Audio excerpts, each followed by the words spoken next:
Oi gente, tudo bem? Voltando aqui no assunto de interações intermoleculares, essa semana eu quero explicar para vocês um fenômeno magnífico chamado solubilidade, né?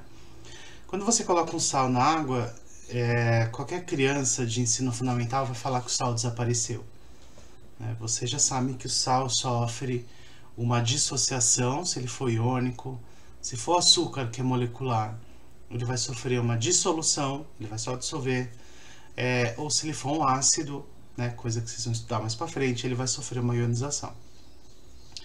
Explicar solubilidade em nível submicroscópico, ou seja, em nível molecular, é entender como que as partículas interagem entre elas e entender como essas partículas interagem com o solvente, né? Então, por exemplo, você põe açúcar em água, qual tipo de interação entre as moléculas de açúcar e qual tipo de interação da molécula de açúcar, que é a sacarose, com as moléculas de água, né? Se o açúcar dissolve em água, quer dizer que a interação dele com a água é mais forte do que a interação dele com ele mesmo, né? Além de outros fatores aí que não cabe discutir agora.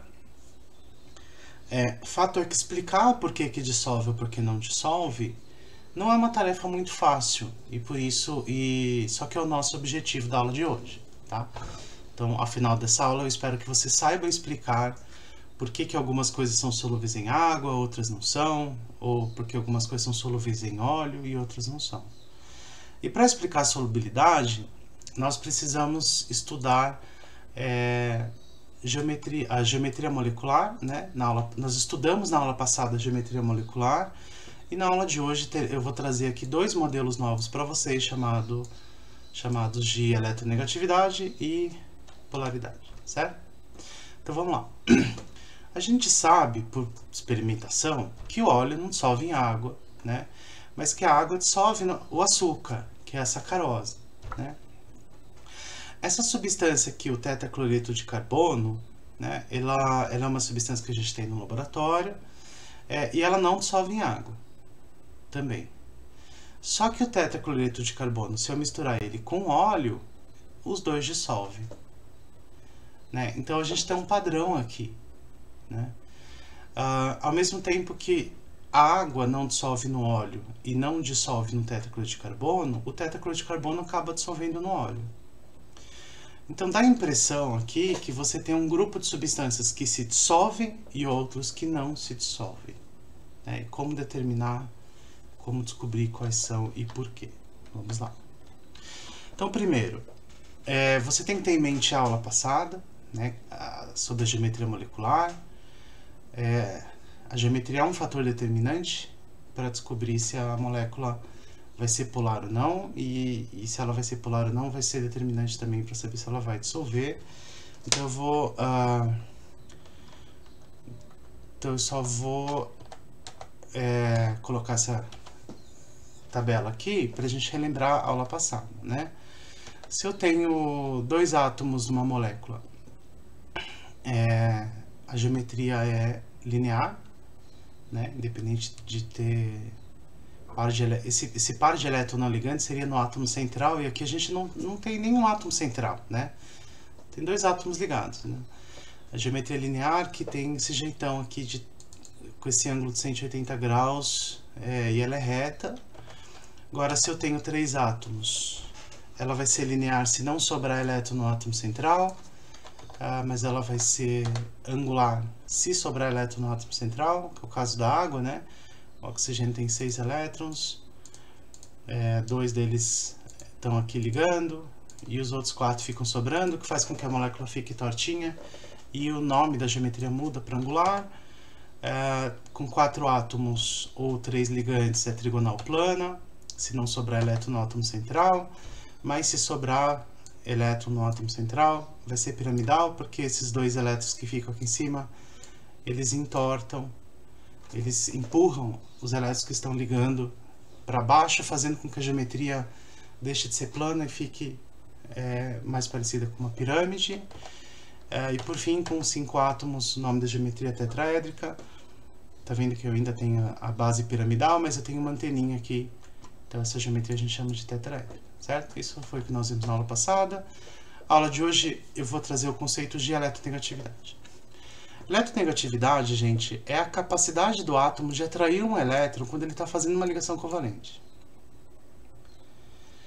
Então, repara que o átomo que mais tem a capacidade de atrair elétrons quando ele está fazendo uma ligação covalente é o flúor. Relativamente a ele vem o oxigênio, depois nitrogênio, cloro, depois bromo, iodo, enxofre, carbono, fósforo, hidrogênio. Essa fila de eletronegatividade aqui, gente, ela é muito importante, ela vai ser muito definitiva para a aula de hoje. Então, eu preciso que vocês decorem ela, tá? E para ajudar vocês, eu tenho uma frase que vocês podem anotar aí no caderno. Fui ontem no clube, briguei e saí correndo pro hospital. Então, se te ajudar essa frase, né, escrevam no caderno, decora a frase, e aí vocês vão saber de cor a fila de eletronegatividade, tá? Na tabela periódica, essa fila de eletronegatividade, ela aumenta da minha direita para minha esquerda, e ela aumenta de baixo para cima. Então, quanto mais elétrons eles estiverem na última camada, maior a capacidade dele de atrair os elétrons, e quanto menos camadas ele tiver, maior a capacidade de atrair elétrons. Obviamente, a gente tira os gases nobres aqui da parada, né? A gente tira os gases nobres porque eles são inertes, né? E o flúor é justamente o elemento que está bem aqui no grupo 17. Então, o flúor é o elemento que tem mais elétrons na última camada e menos camadas. Portanto, ele tem o maior potencial de atrair esses elétrons quando eles estão ligados. Como o flúor, né, consegue atrair os elétrons para ele, o outro átomo que ele está ligando fica com uma certa carência de elétrons, fazendo com que ele forme um dipolo, né? O que é um dipolo? Então aqui eu tenho justamente o exemplo do flúor, né? Deixa eu pegar agora a simulação. Aqui. Então, aqui tem muita informação, eu vou tirar tudo e vou com calma, uma a uma, tá? Então aqui eu tenho uma molécula de átomos A e átomos B, certo? E eu consigo controlar aqui embaixo a eletronegatividade desses átomos. Então imagina que A seja o hidrogênio, que é o menos eletronegativo, e o B seja o flúor, que é o mais eletronegativo, certo? O que isso implica na molécula? Isso implica uma carga parcial. O que é carga parcial? Os cátions e ânions, eles têm cargas, né? O cátion é mais 1, mais 2, mais 3, os ânions menos 1, menos 2, menos 3. As moléculas covalentes, elas não têm carga, tá? O que elas têm é uma carga parcial, representada por esse símbolo. Aqui, negativo, quando ele estiver mais próximo do átomo mais eletronegativo, que no caso aqui é o B, que a gente está fazendo parâmetro como se fosse flúor, né? E a carga parcial positiva fica do lado do átomo menos eletronegativo, no caso aqui o hidrogênio, ou átomo A. Então, isso faz com que essa molécula forme um dipolo, tá? Tá vendo? Um dipolo. Por que dipolo, professor? De dois polos, né? Ela tem dois polos. Você pode falar que o lado do flúor é o polo negativo e o lado A é o polo positivo. Você pode falar que a carga parcial negativa é do B e a carga parcial positiva está próxima do A, mas você não pode falar que o B tem carga negativa, lembrando que não é carga, tá, gente? O potencial eletrostático, ele mostra para você aonde está mais negativo em vermelho e onde está mais positivo em azul. Então, nessa molécula, se percebe que o B é muito negativo, muito mais eletronegativo que o A, porque os elétrons estão concentrados mais próximos ao átomo do B, e por isso fica esse lado mais vermelho, esse lado fica mais azul. Esse tipo de molécula que forma esse dipolo, a gente chama ela de molécula polar, tá? A gente diz que é uma molécula polar. Quer dizer que esses dois elétrons que estão aqui ligados, eles estão mais fortemente atraídos e mais próximos, consequentemente, do flúor, né? Fazendo com que ele tenha aqui uma carga parcial negativa desse lado e uma carga parcial positiva do outro. Então, esse vermelho indica o negativo e o azul indica o positivo, tá? Mas, professor, e se os átomos forem iguais, né? Por exemplo, H2? Aí a molécula não vai formar um dipolo, né? Porque, afinal, perdão, se os dois átomos são iguais, eles vão atrair os elétrons com a mesma intensidade. Então, essa molécula a gente chama de apolar. Vamos olhar lá na simulação. É como se os dois tivessem a mesma eletronegatividade. Então, repara que aqui as duas moléculas são apolares. Então, elas não têm uma atração. Um tem o lado mais negativo do que o outro, os dois lados são iguais, afinal os átomos são iguais, certo? E, professor, como é que faz o experimento para ver se a molécula é polar ou não? É um experimento, gente, simples, muito simples, tá? Vocês podem fazer na casa de vocês. Pega uma régua de plástico ou qualquer material de plástico, mas eu já testei com régua, tá? Régua eu sei que funciona. Um lápis, uma caneta de plástico eu não sei se vai dar certo, tá? Esfrega esse plástico numa flanela. Pega uma flanelinha na casa de vocês e atrita bem, tá? Atrita bem. Abre um fiozinho de água bem pequenininho lá na torneira para não gastar muita água também.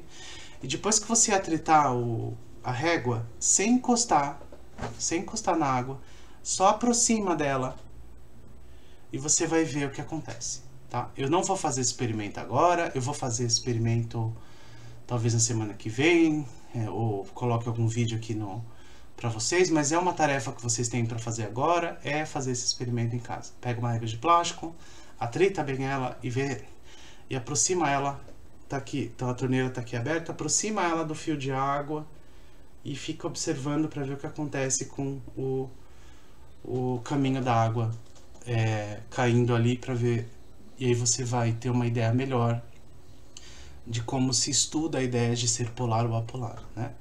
Então, já que a gente está falando da água, vamos pegar a água aqui, moléculas reais. Não está disponível, tudo bem.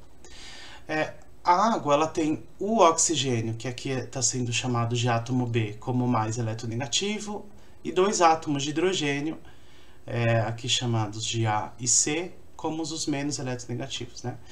Isso faz com que a molécula tenha um dipolo molecular e uma carga parcial negativa próxima do átomo de oxigênio, negativa, né? Próximo do átomo de oxigênio, e uma carga parcial positiva próximo dos átomos de hidrogênio. Quando eu coloco essa molécula dentro de um campo elétrico, que é mais ou menos o que você vai fazer quando você atritar a régua, você vai estar eletrizando ela, deixando ela eletrizada, e quando você aproxima da água, você vai perceber que ela tem uma interação com o campo eletromagnético, né? Então a gente percebe aqui que o átomo de B, independente do ângulo que eu soltar essa molécula, o átomo de B ele é fortemente atraído pela placa positiva, porque ele é onde está o átomo mais eletronegativo, portanto é onde está a carga parcial negativa, né? E os opostos se atraem, né? Aquela história toda. Já os átomos de hidrogênio, que aqui estão como A e C, eles têm carga parcial positiva e eles têm uma atração para campos eletromagnéticos negativos, né? Então, essa é uma molécula que sofre diretamente a ação do campo eletromagnético, né? Se eu coloco elas no campo eletromagnético, elas assumem uma direção. E isso só acontece, gente, por causa do ângulo de ligação. Como assim, professor? Vamos ligar aqui o campo. Eu vou desligar, eu vou colocar esse momento dipolar, né? Essa setinha preta, a gente indica que os elétrons que estão aqui ligando o A com B estão mais próximos do B, porque o B é mais eletronegativo, né? E a mesma coisa aqui, do C com B, né? Se eu somar essas duas setinhas como se fossem vetores, eu vou ter um vetor resultante maior, né? Como se eu somar essas duas, eu vou ter um vetor grande para cima. Isso implica que essa molécula é polar, né? Mas e se o ângulo de ligação? E se o ângulo de ligação for de 180 graus? Então eu tenho A ligado aqui e o C ligado aqui. Ou seja, se a molécula for linear e não angular, olha o que acontece. O B puxa com uma força X os elétrons aqui do átomo de C e também puxa com a mesma força X os elétrons do A, só que um de cada lado. Então é como se você estivesse brincando de... você coloca um amigo no meio, né? E você puxa de um lado, o outro puxa do outro e vocês puxam com a mesma força. O que acontece aqui, nesse ponto, deixa eu tirar isso aqui, é que a molécula deixa de ser um dipolo, ela deixa de ser polar. Ó. Então vamos lá. Se ela é angular, ela é sempre polar, né? Porque ela tem átomos diferentes aqui ligados, tal. E o átomo de B é mais eletronegativo, então ele vai puxar os elétrons para cima. Agora, se ela for linear, exatamente linear, que eu não, assim, a força, essa força de atração aqui anula essa força de atração, porque afinal eles estão puxando lá nos opostos, né, os elétrons. Então essas forças se anulam, então essa molécula a gente diz que ela é apolar. Nossa, professor, que confuso. Tem como simplificar? Tem. Tem como simplificar.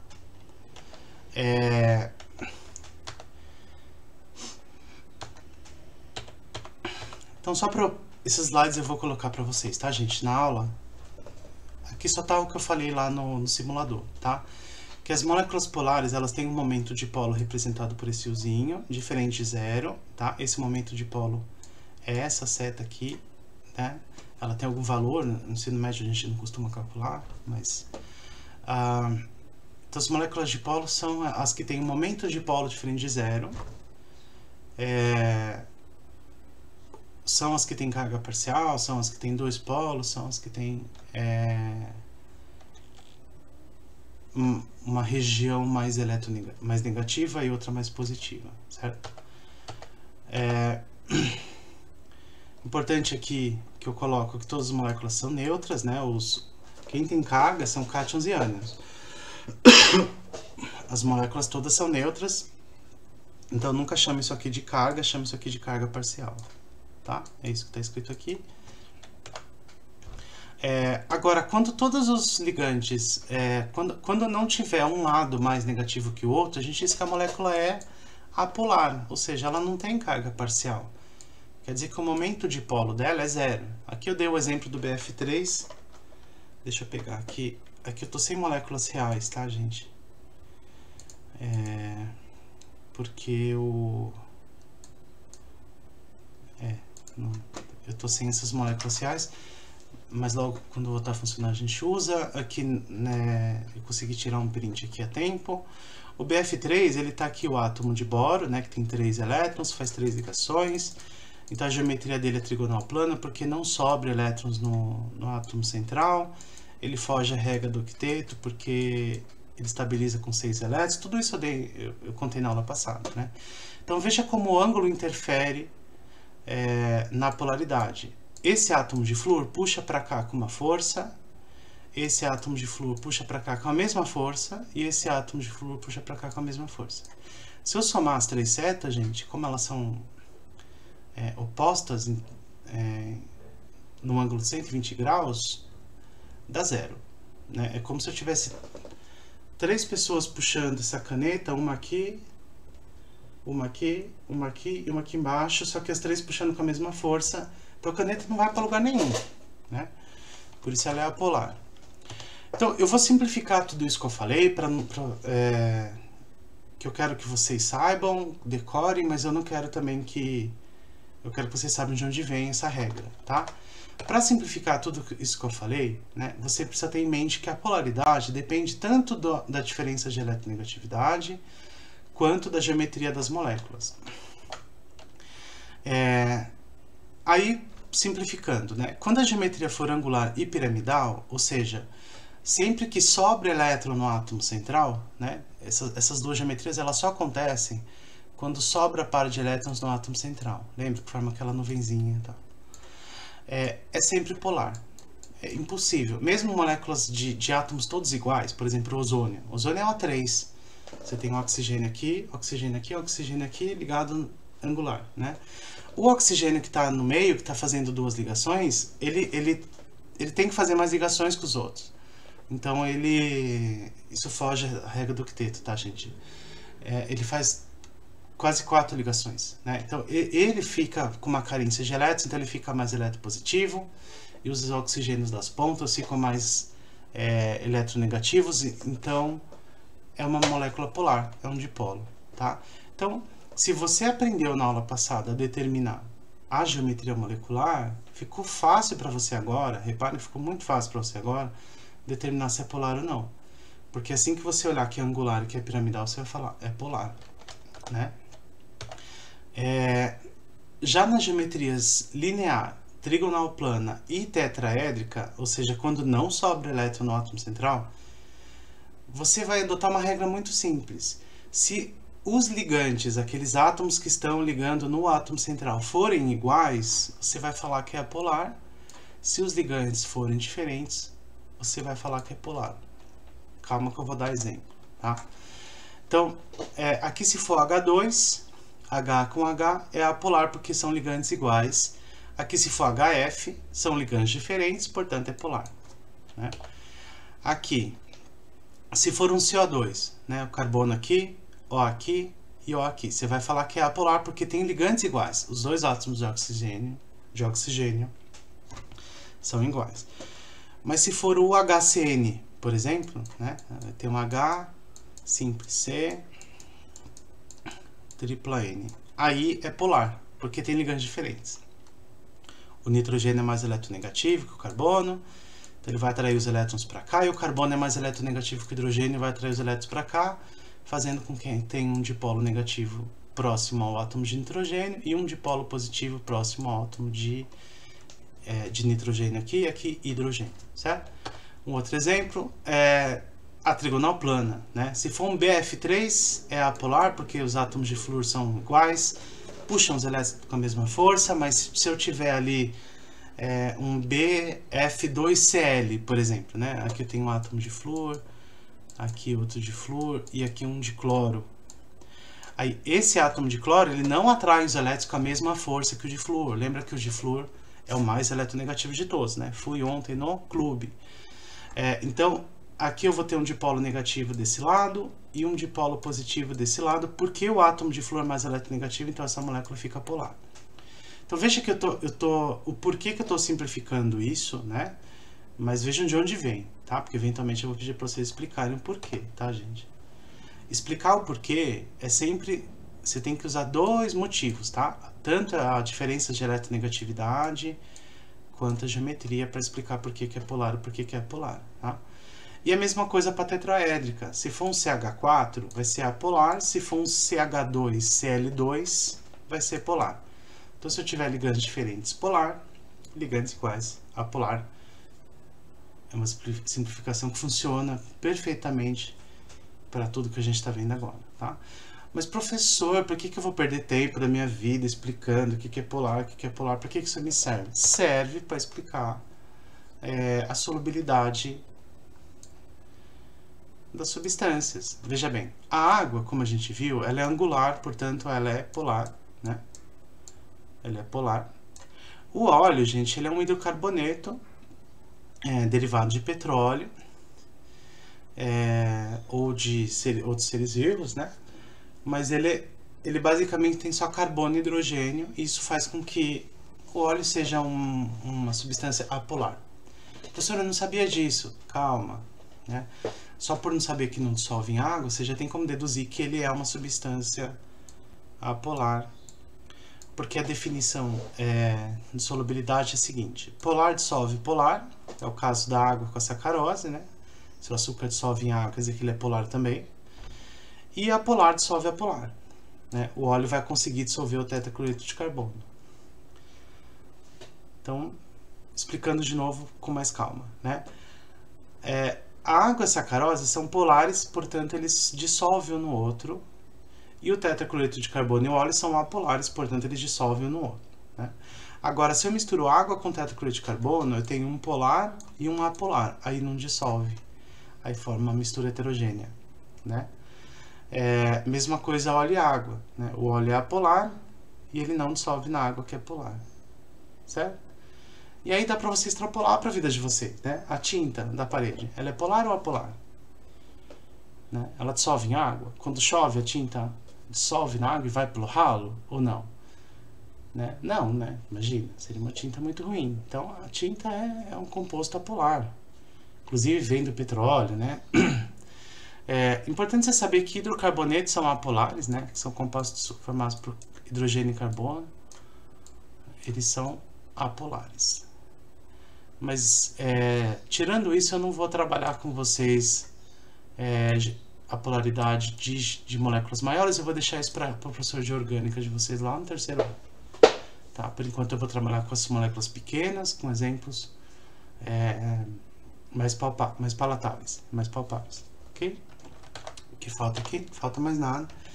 Então é isso. Agora peço que vocês respondam as perguntas que eu estou fazendo, os exercícios. Por favor, compareçam ao meu atendimento. Eu tenho sentido muita falta de vocês lá. Sempre tem ali em torno de 10 alunos, mas eu gostaria de ter 80. Tá?